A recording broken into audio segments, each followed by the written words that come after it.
सर्वांना जय भीम, नमस्कार, जय महाराष्ट्र, जय भारत. आज मी विशेषतः उद्यापासून नवरात्र उत्सव आहे. या नवरात्र उत्सव दिनी सर्व माझ्या महाराष्ट्रातील जनतेला, संपूर्ण भारतातील जनतेला 140 कोटी आणि महाराष्ट्र राज्यातील 12.5 कोटी जनतेला शुभेच्छा. दुर्गा मातेचा उत्सव.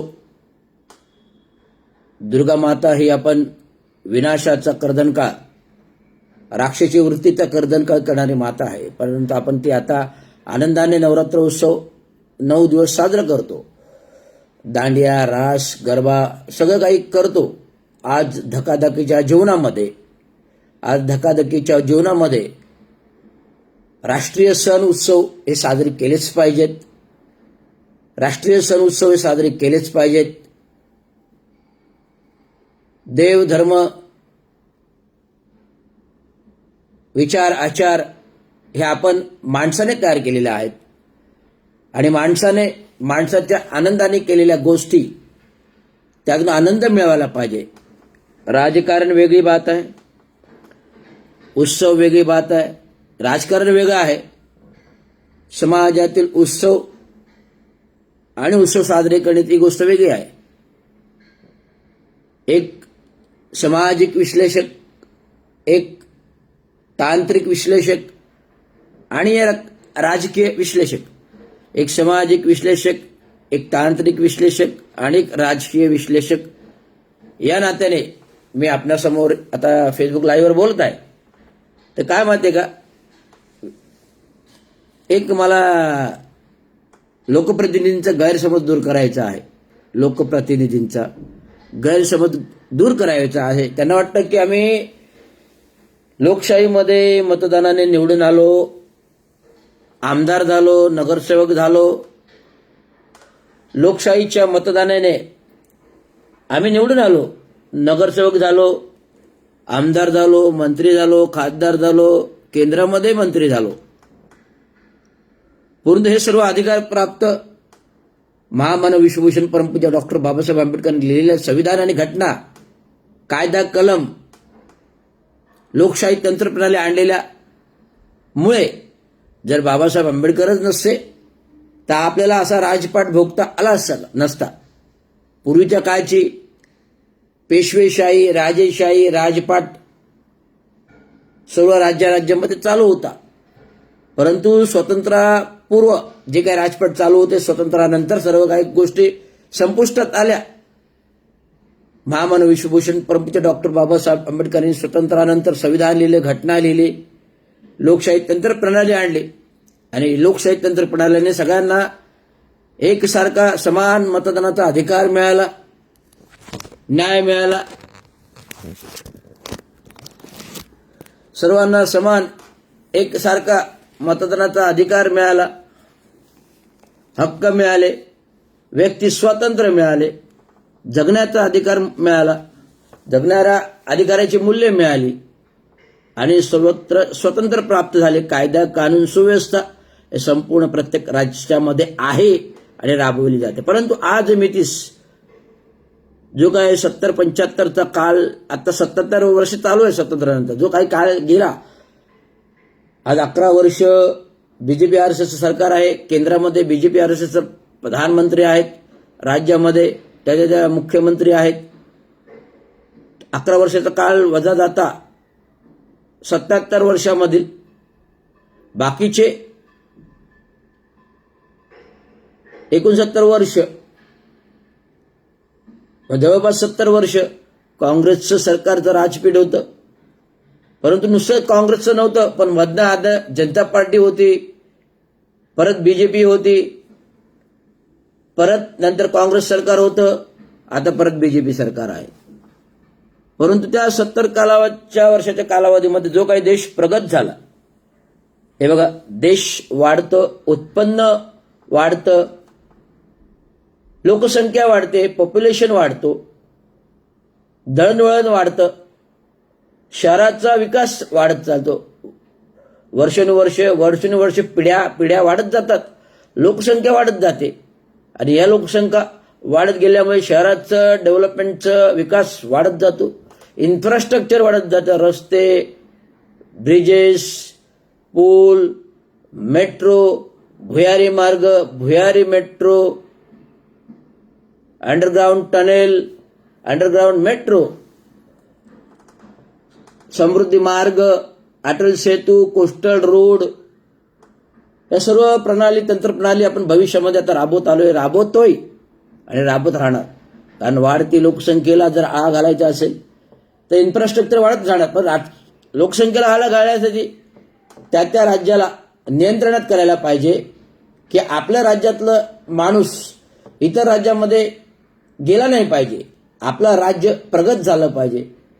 आपलं राज्य प्रगत तर देश प्रगत, आपलं राज्य प्रगत तर देश प्रगत, तर लोक प्रगत.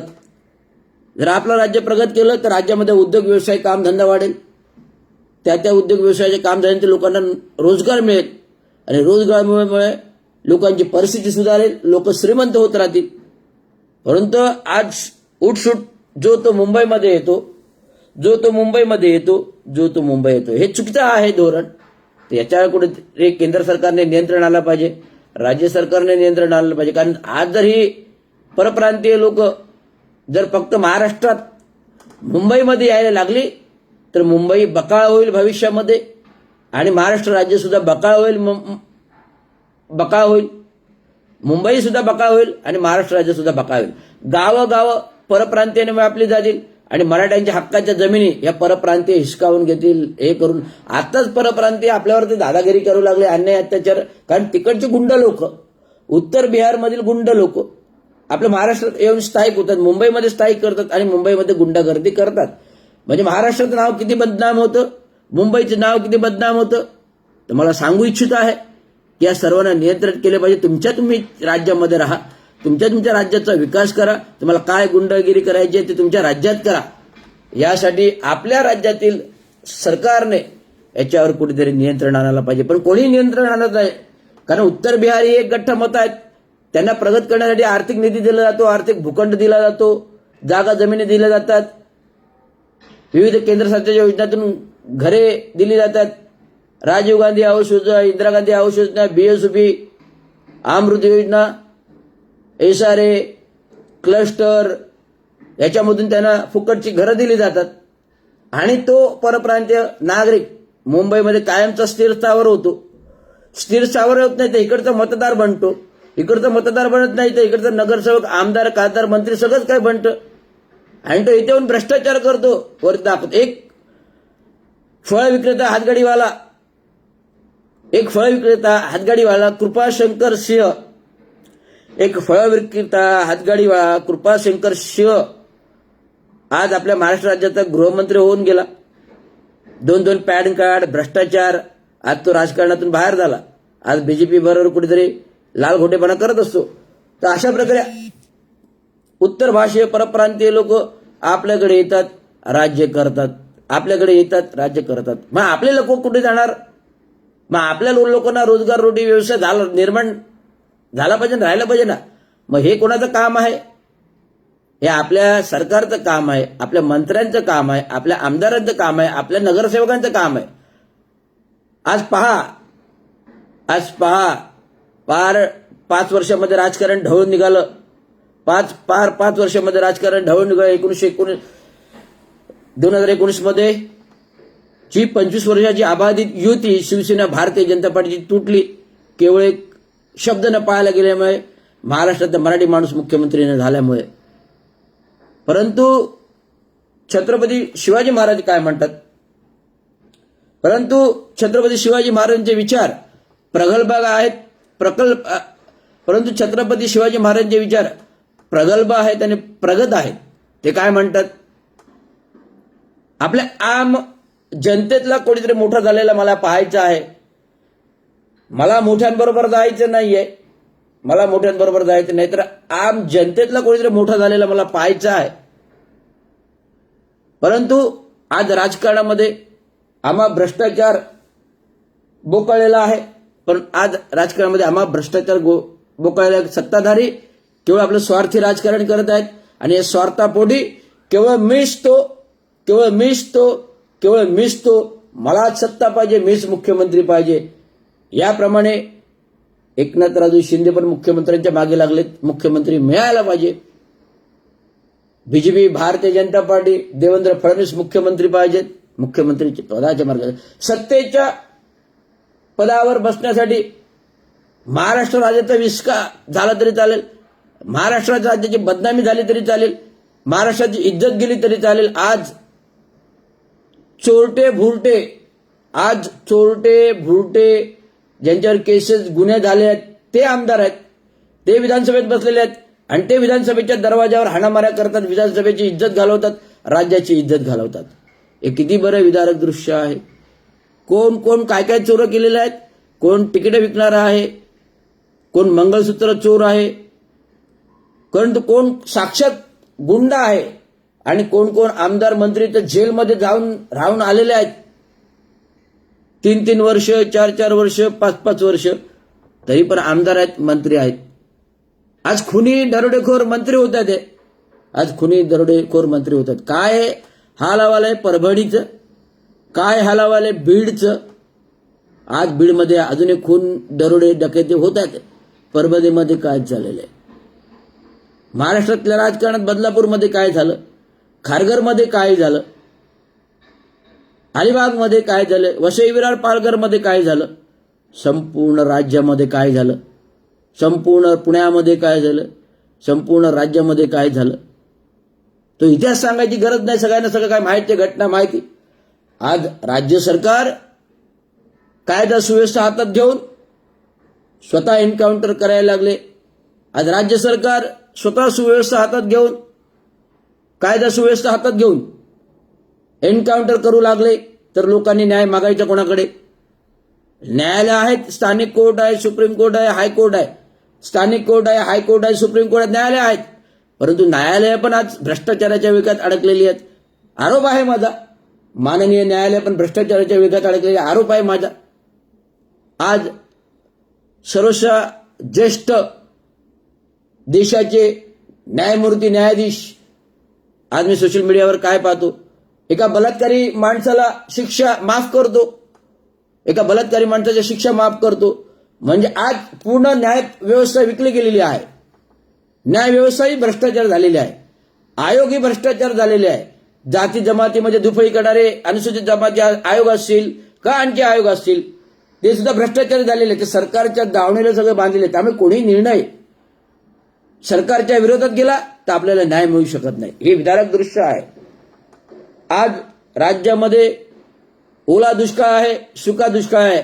महाभयंकर ढगफुटी झाली, पाऊस झाला, विदर्भामध्ये हाहाकार उडाला, कोकणामध्ये हाहाकार उडाला. सगळी शेती पाण्याखाली आली, ओलीस आली.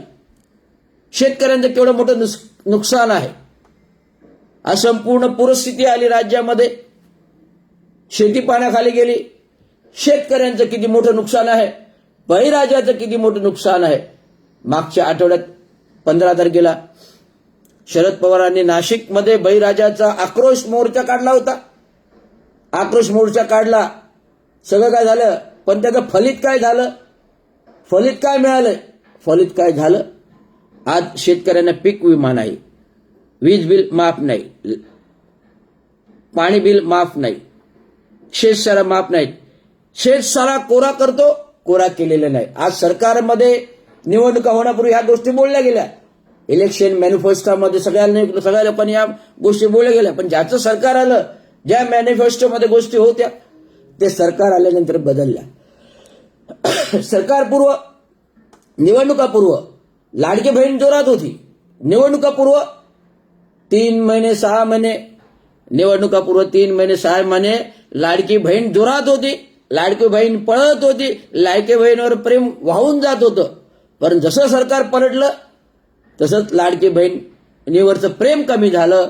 लाडकी बहीण सगळ्या योजना बंद झाल्या, सगळं चेकिंग झालं, विविध लाडकी बहिणींना रिजेक्ट केलं. कोणी कोणी पैसे खाल्ले, किती खाल्ले, काय खाल्ले. आज राज्य सरकार पुरता डबघाईला आलेलं आहे, अडचणीत आहे. आज राज्य सरकार संपूर्ण डबघाईला आलेलं आहे. 2.5 वर्षामध्ये तत्कालीन मुख्यमंत्री एकनाथराव शिंदे यांनी 2.5 वर्षामध्ये तत्कालीन मुख्यमंत्री एकनाथराव भावनिक निर्णय घेतले. भावनिक निर्णय घेतले. ठाण्याला 6,000 कोटी, कल्याण डोंबिवलीला 6,000 कोटी, वसई विरारला 7,000 कोटी, पुण्याला नगरपालिकेनं 7,000 कोटी, सगळीकडे 7,000 कोटी वाढले. मग ते 45,000 कोटी ते झाले. लाडकी बहिणीचे 45,000 कोटी झाले. मग ते किती हजार कोटी, 90,000 कोटी, 100,000 कोटी रुपये तिजोरीतले खर्च झाले. आज तिजोरी रिक्त झाले, रिकामे झाले. त्यामुळे आज आपण मदिरा दारूमुक्त केलेली आहे, दारूमुक्त विक्रीस केलेली आहे, कारण की महसूल तिजोरीमध्ये यावा. दारूमुक्त करून आज तरुणांना व्यसनाधीन करायचा विचार सरकारचा आहे. विविध चर्चासत्र झाली दारूवरती. जी दारू बंद केली होती ती सरकारने मुक्त केली. का? तर महसूल तिजोरीत आला पाहिजे. कारण आज तिजोरी खडखडाट आहे, तिजोरी खडखडाट आहे, तिजोरी खडखडाट आहे. जे बहुउद्देशीय प्रकल्प चालेत मोठे मोठे अब्ज कोटी रुपयांचे, यांना द्यायला पैसे नाही. ठेकेदारांचे पैसे दिले जात नाही. छोटे छोट्या ठेकेदारांचे गेले कोविड पासून पैसे मिळाले. आज नागपूरमध्ये एका ठेकेदाराने आत्महत्या केली. आज नागपूरमध्ये एका ठेकेदाराने तरुण आत्महत्या केली. त्याचे कुटुंब काय करत असेल, काय बोलत असेल, काय बोल. आता माझ्याकडे पण 2 ठेकेदार हार्ट अटॅकने गेले, कर्जबाजारीमुळे हार्ट अटॅकने गेले. जाणार ना, हे कर्ज कोण फेडणार? आज ठेकेदार, कर्जाचा ठेकेदार दरवाजावर उभा आहे. आज बँक दरवाजावर उभी आहे. प्रत्येकाचे 7-7 लाख रुपये कर्ज, 50-50 लाख रुपये कर्ज, हे कुठून फेडणार? 1-1.5 कोटीचे केलेलं काम, त्याचं कर्ज 50-60 लाख रुपये, त्याचा व्याज धरून 1 करोड रुपये, त्याला फायदा काय मिळतो? गरीब ठेकेदार. आज मोठमोठ्या कंपन्या गब्बर होतात, मोठे होतात. आज एवढे कोस्टल रोड झाले, आज एवढे मेट्रो झाले, एवढे भुयारी मार्ग झाले, मेगा इंजिनिअरिंग आज इथे करते. कारण मोठमोठे तांत्रिक सल्लागार कंपन्या कोणाच्या? तर विदेशी कंपन्यांना काढून टाकायचं. आमच्या कंपन्या. आज सर्वसाधारण उदाहरण घ्या. शिवाजी टॉवर 60 वर्षापूर्वी धोकादायक झाले, चंद्रशेखर साहेबांनी तोडलं, नवीन बांधलं. परंतु 25 वर्षात पुन्हा ते स्ट्रक्चर धोकादायक होतं का? नाही होत. कुठेही स्ट्रक्चरला ऑडिट पण नाही, कुठेही धोकादायक. पण बहुउद्देशीय योजना महाराष्ट्र सरकारमध्ये विशेष निधी अंतर्गत तो टॉवर पुन्हा तोडला, पुन्हा योजनेचा प्रस्ताव बनवायचा, पुन्हा मंजूर करायचा. आणि मंजूर केलेलं काम चालूही झालं, वर्क ऑर्डर दिली. पण ते ठेकेदाराचं वर्क ऑर्डर दिलेले काम बंद. नवरात्रोत्सव जय आंबे ट्रस्ट चालू आहे, त्याच्यासाठी ते बंद केलं आलं. आणि त्या मैदानावर अतिक्रमण आणि बांधकाम केलं. मी निवेदन दिलेलं आहे सरकारला 2 दिवसापूर्वी, कलेक्टरला, जिल्ह्याला, तात्काळ अतिक्रमण आणि बांधकाम काढा. कुणाचाही पेशवेशाही नाही, राजेशाही नाही, कुठलीही शाही नाही. ही आहे लोकशाही. महामानव विश्वभूषण परमपूज्य डॉक्टर बाबासाहेब आंबेडकरांनी दिलेली लोकशाही आहे. का ठोकशाही नाही, कुणी हुकुमशाही नाही, हम करूस कायदा नाही. त्यामुळे कायद्याचं राज्य आहे, कायद्याने चला. कायद्याचं राज्य आहे, कायद्याने चला. आरेरावीपणे करू नका, ठोकशाही गोरगरीब जनतेचं राज आहे. आता ही गोरगरीब जनता कधी पिसाळली तर नेपाळमध्ये काय गेलं? नेपाळमधील जनतेचं सरकार उलटून लावलं. मंत्र्यांना मारपत काढले बाहेर, पंतप्रधानांना मारले, मंत्र्यांना मारले. बांगलादेशात काय झालं तीच परिस्थिती, पाकिस्तानात काय झाली तीच परिस्थिती, श्रीलंकेत काय झाली ती परिस्थिती, म्यानमारमध्ये काय झालं तीच परिस्थिती. आज तीच परिस्थिती भारतात होण्याची शक्यता आहे. कारण एवढा भ्रष्टाचार बोकावलाय, एवढे बीजेपी आर सरकार भारत देश लुटते. आज जनता कुठपर्यंत पाहणार? जनता मेटाकुटीला आलेली आहे. महागाईला कितपर्यंत तोंड द्यायचं? आज परप्रांतीय, आज परकीय राज्यामध्ये, आज परकीय देशामध्ये पेट्रोलचे दर 35 रुपये, डिझेलचे दर 25 रुपये, आणि आपल्या देशात तेच दर टिबलपट आहेत. आज 110 रुपये पेट्रोल आहे, 100 रुपये डिझेल आहे. महागाई गगनाला भिडलेली आहे, दर काही कमी होत नाही. जीएसटी आता कमी केला, पण त्याला काही अर्थ नाही. पण महागाई कमी नाही केली. रिटेल मार्केटमध्ये दर वाढलेले आहेत. आज मोठमोठ्या कंपन्या ज्या आहेत रिअल इस्टेटमध्ये, आज रिअल मार्केटमध्ये ज्या मोठमोठ्या कंपन्या आहेत, रिअल इस्टेटमध्ये कंपन्या आहेत, यांच्याच लॉब्या, रिलायन्स, अंबानी, अदानी यांच्याच कंपन्या रिअल इस्टेटमध्ये, इन्फ्रास्ट्रक्चरमध्ये, विकासकामध्ये, बिल्डिंगमध्ये यांच्याच कंपन्या, रिअल मार्केटमध्ये यांच्याच कंपन्या, यांच्याच शेतीचे प्लांट, यांच्याच फळांचे प्लांट, यांच्याच शेतकऱ्यांचे प्लांट. मग शेतकऱ्याला हमी भाव कसा मिळणार? गोरगरिबाच्या पिकाला हमी भाव कसा मिळणार जर हे इंडस्ट्रीज लोकच शेती करू लागले, मार्केटमध्ये बिग बाजार ठाटून बसले, रिलायन्स मार्केट ठाटून बसले, अंबानी मार्केट ठाटून बसले, तर गरीब शेतकऱ्यांना भाव कसं मिळणार? त्यामुळे शेतकरी मेटाकुटीला आलाय. इथे सरकारला वेळ नाही. सरकार फक्त इलेक्शन जुगार खेळतो, खोक्याचा जुगार खेळतो, टक्क्याचा जुगार खेळतो. शेतकऱ्यांकडे कुठलं लढचं लक्ष नाही, गोरगरीब कर्मचाऱ्यांकडे लक्ष नाही. तुम्ही अनेक कायदे आणताय, जनसुराज्य कायदा, आरक्षण बदली करण्याचा कायदा, आरक्षण देण्याचा कायदा, गुन्हेगारी क्रिमिनल कायदा. जो कोणी 30 दिवस सलग जाईल त्याचं मंत्रिपद नष्ट होईल, त्याचं आमदारकी नष्ट होईल, त्याचे नगरसेवक पद, जो कोणी 30 दिवस जेलमध्ये जाईल. त्यामुळे हे सरकारचं धोरण, हे विरोधी धोरण राहिले. शेतकरी कायदा केला, कामगार कायदे केले, सगळे कायदे केले, सगळे धोरण मोडीत काढण्याचे लोकशाही तंत्रप्रणालीचे संविधान घटनेनुसार जे दिलेले धोरण आहे ते मोडीत काढायचा प्रयत्न चालवला आहे. म्हणजेच संविधान मोडीत काढायचा प्रयत्न या सरकारचा चाललेला आहे. त्यामुळे जनतेने जागृत व्हा, जनतेने जागृत व्हा, जनतेने जागृत व्हा आणि विचार करा.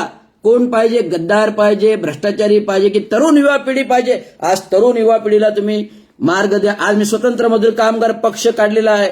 मी स्वतंत्र मजूर कामगार पक्ष काढलेला आहे. मी स्वतंत्र मजूर पक्ष का काढला? तो पक्ष 1936 मध्ये डॉक्टर बाबासाहेब आंबेडकरांनी प्रस्थापित केला होता. डॉक्टर बाबासाहेब आंबेडकरांचे 15 उमेदवार निवडून आले आणि तोच पक्ष मी आता भ्रष्टाचाराविरुद्ध उभा करणार, महानगरपालिका निवडणुकांमध्ये उभा करणार. महानगरपालिकेतला भ्रष्टाचार कमी कराल तर राज्याचा भ्रष्टाचार कमी होईल आणि भ्रष्टाचारांना गाडण्यासाठी मी आज इलेक्शनमध्ये उतरत आहे. सर्व 131 ठाणे महानगरपालिका क्षेत्रामध्ये नगरसेवक उभे करणार, 33 पॅनलमध्ये नगरसेवक उभे करणार. हा रवींद्र शिंदेचा आत्मविश्वास आहे. भले हारलो तरी चालेल, परंतु पर्यायी तिसरं मार्ग देणार, पर्यायी तिसरा उपाय देणार. हारलो तरी चालेल पण लढणार. जे बाबासाहेब आंबेडकरांचे तत्व आहेत, शिका, संघटित व्हा, संघर्ष करा, अन्यायाच्या विरुद्ध संघर्ष करा. शिका, संघटित व्हा, संघर्ष करा, अन्यायाचा प्रतिकार करा. हारलो तरी चालेल पण लढा. धन्यवाद. जय हिंद, जय महाराष्ट्र, जय हिंद, जय भारत.